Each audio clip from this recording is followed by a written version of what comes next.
Hey, it's Jamie Knox with The Burning Sage, and this is video 10. We're talking about Cobra and upward facing dog. So, no film crew. Please be patient as I move back and forth from camera to mat and mat to camera. Okay, so Cobra pose is awesome. It's a great little back bend, and a lot of times it's done incorrectly in a way that's actually not supportive or helping. So hopefully this will help you when you go into your yoga class be one of the ones who are doing it correctly and supportively and finding your freedom and your strength in the pose. Cool. Cobra. So Cobra pose is on the belly. And so, yeah, I want you to focus right here on my core.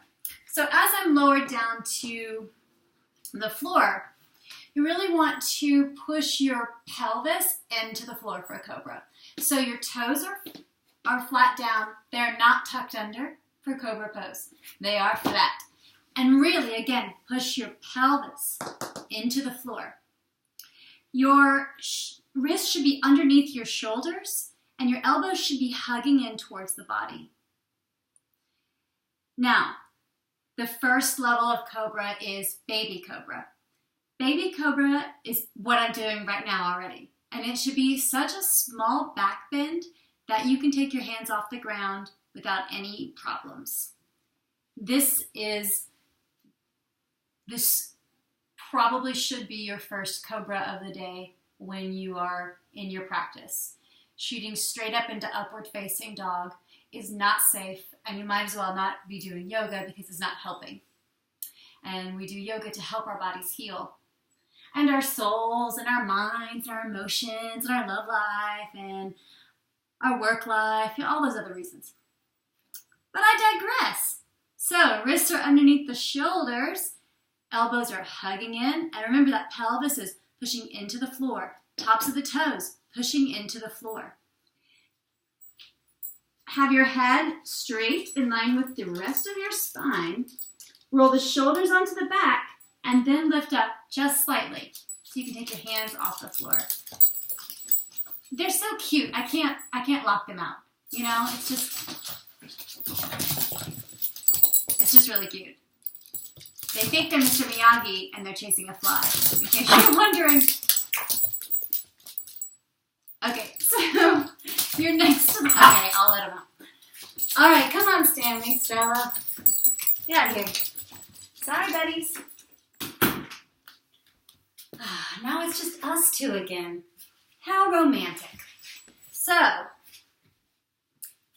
Baby Cobra. Whee!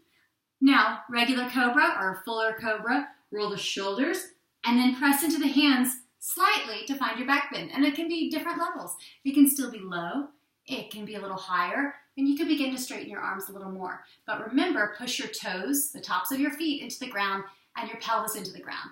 Anytime you lose one of those two things, you're losing the integrity of the pose. So there's no purpose in doing it. You may see yogis move into upward facing dog, and that is a very challenging pose for your lower back. And in fact, when I show it to you, I'm not going to stay in it long because I'm not so warmed up today. I took yoga early this morning. Oh my gosh. My computer decided it didn't want to videotape me anymore. Do we still say videotape? I think so. So anyway, I'm just full of it today.